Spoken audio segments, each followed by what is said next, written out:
Oui, bien-aimés dans les Seigneurs, soyez tous bénis par les noms puissants de Jésus-Christ de Nazareth.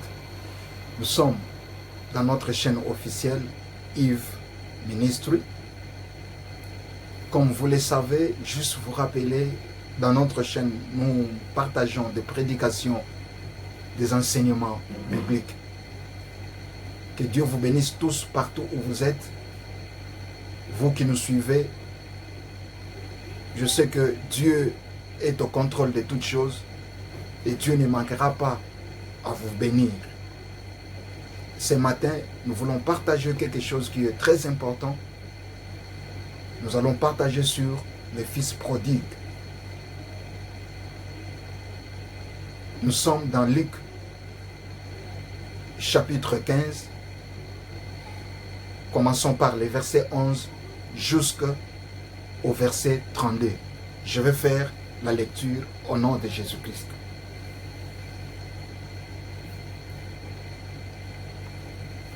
La Bible nous dit, il poursuivit, un homme avait des fils, le plus jeune lui dit, mon père, donne-moi ma part d'héritage, celle qui doit me revenir. Et le père fit le partage de ses biens entre ses fils. Quelques jours plus tard, le cadet vendit tout ce qu'il avait reçu et s'en alla dans un pays lointain. Là, il gaspilla sa fortune, amena grande vie. Quand il y eut tout dépensé, une grande famille survint dans ce pays-là. Et il commença à manquer du nécessaire. Alors il alla se faire embaucher par l'un des propriétaires de la contrée. Celui-ci l'envoya dans le champ garder les porcs. Le jeune homme aurait bien voulu apaiser sa faim avec le caroube que mangeaient les bêtes, mais personne ne lui en donnait. Alors il s'est mis à réfléchir sur lui-même et s'est dit, tous les ouvriers de mon père peuvent manger autant qu'ils veulent, alors que moi, je suis ici à mourir de faim.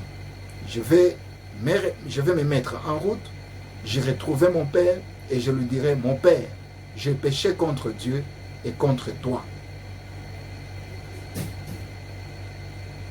Je ne mérite plus d'être considéré comme ton fils, accepte-moi comme l'un de tes ouvriers. Il s'est mis donc en route pour se rendre chez son père. Comme il se trouvait encore à une bonne distance de la maison, son père l'aperçut et fut pris d'une profonde pitié pour lui. Il courut à la rencontre de son fils, se jeta à son cou et l'embrassa longuement. Le fils lui dit, « Mon père, j'ai péché contre Dieu et contre toi. Je ne mérite plus d'être considéré comme ton fils. » Mais le père dit à ses serviteurs, « Allez vite, cherchez un habit, le meilleur que vous trouverez, et mettez-lui. Passez-lui une bague au doigt et chaussez-le de sandales. Amenez le veau que nous avons engraissé et tuez-les. Nous allons faire un grand festin et nous réjouir, car voici, mon fils était mort et il est revenu à la vie. Il était perdu et je le retrouvai. Et ils commencèrent à festoyer dans la joie. Pendant ce temps, le fils aîné travaillait au champ. Sur le chemin du retour, quand il arriva près de la maison, il entendit de la musique et de la danse. Il appela un des serviteurs et lui demanda ce qui s'est passé. Le garçon lui répondit, « C'est ton frère qui est de retour. Ton père a tué le veau gras en son honneur parce qu'il l'a retrouvé sain et sauf. » Alors le fils aîné s'est mis en colère et refusa de franchir le seuil de la maison. Son père sortit et l'invita à entrer, mais lui répondit, « Cela fait tant et tant d'années que je suis à ton service. Jamais je n'ai désobéi à tes ordres. Et pas une seule fois, tu m'as donné un chevreau pour festoyer avec mes amis. Mais quand celui-là revient, ton fils qui a mangé ta fortune avec des prostituées, pour lui, tu tues le veau gras. » Mon enfant, lui dit le père, « Tu es constamment avec moi et tous mes biens sont à toi. Mais il fallait bien faire une fête et nous réjouir, puisque ton frère que voici était mort et qu'il est revenu à la vie, puisqu'il était perdu. Et voici qu'il est retrouvé. Parole du Seigneur. Alléluia. Prions. Seigneur Dieu d'Israël, Dieu d'Abraham, d'Isaac et de Jacob, je te rends grâce pour ce moment que nous allons partager la parole de Dieu. Saint-Esprit, parle. Saint-Esprit, enseigne-nous.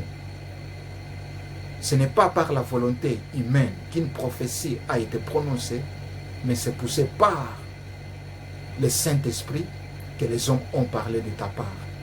Merci, Saint-Esprit, pour ton assistance. Au nom puissant de Jésus-Christ et de Nazareth. Amen. Alléluia. Oui, bien-aimés dans le Seigneur, nous allons partager la parole de Dieu sur ces paraboles du Fils prodigue. C'est Jésus-Christ qui nous donne ces paraboles. C'est Jésus-Christ qui nous enseigne sur ces paraboles. Oui, c'est Jésus qui est le professeur par excellence.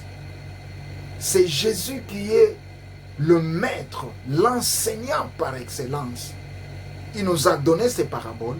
C'est parce qu'il connaît que ces paraboles contiennent des conseils spirituels, contiennent des leçons spirituelles que nous devons bénéficier de la part de Jésus-Christ. Amen.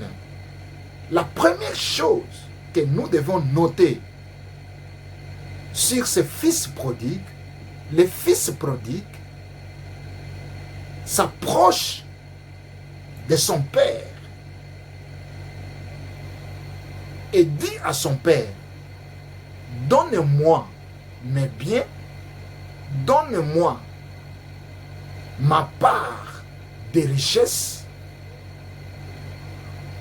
donnez-moi ce qui est à moi, donne ma part. Le père n'a pas hésité et donna la part qui lui revient. Et le fils prodigue, le premier grand problème du fils prodigue, c'est l'impatience. Le fils prodigue ne pouvait pas recevoir ce qui était à lui. Ses richesses, ses biens, avant le temps. Il devait être patient pour recevoir ce qui est à lui au moment exact. Alléluia. Beaucoup de gens aujourd'hui, ils ont raté ce qu'ils devaient avoir à cause de manque de patience. Bien-aimé dans le Seigneur, laisse-moi te dire une chose. Même si tu vois beaucoup de gens en train de se marier aujourd'hui, ne sois pas troublé. Sois patient. Ton temps viendra. Même si tu vois les gens sont en train de devenir des millionnaires aujourd'hui, ne sois pas troublé. Sois seulement patient. Ton temps arrivera aussi. Même si tu vois les gens sont en train de voyager aujourd'hui, Ne t'inquiète pas. Ne sois pas pressé. Sois seulement patient. Ton temps arrivera. Amen. Bien-aimé dans le Seigneur, laisse-moi te dire une chose. La patience, c'est cet esprit-là qui te dit d'attendre. Et c'est une prophétie, c'est la parole de Dieu. Attends-la, même si ça prend le temps, même si ça prend des années, même si ça prend des jours, même si ça prend combien d'années, attends-la. Dieu ne ment jamais. C'est une prophétie, elle finira toujours par s'accomplir. Alléluia. Alléluia. Alléluia. Bien-aimé dans le Seigneur, toute bénédiction avant le temps n'est pas une bénédiction.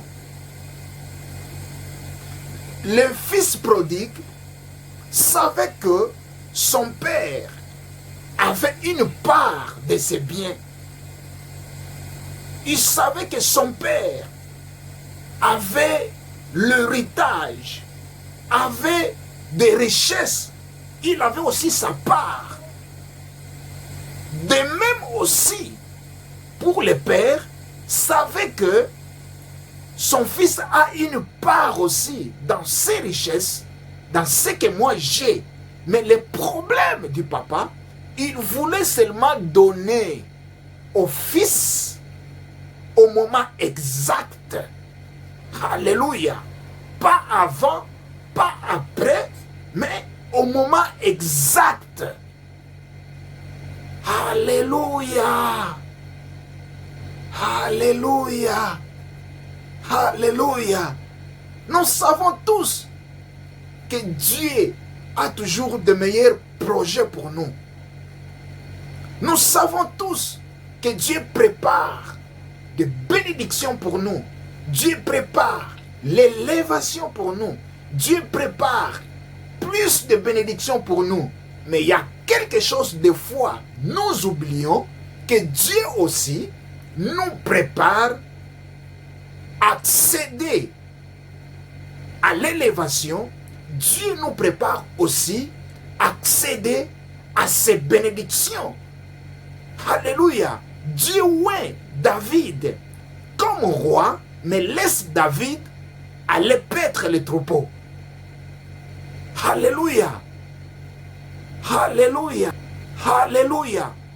Bien-aimé dans le Seigneur, ma prière pour moi, laisse que tu sois patient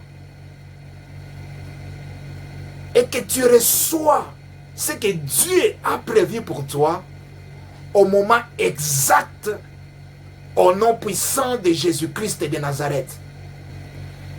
Amen. Alléluia. Le deuxième grand problème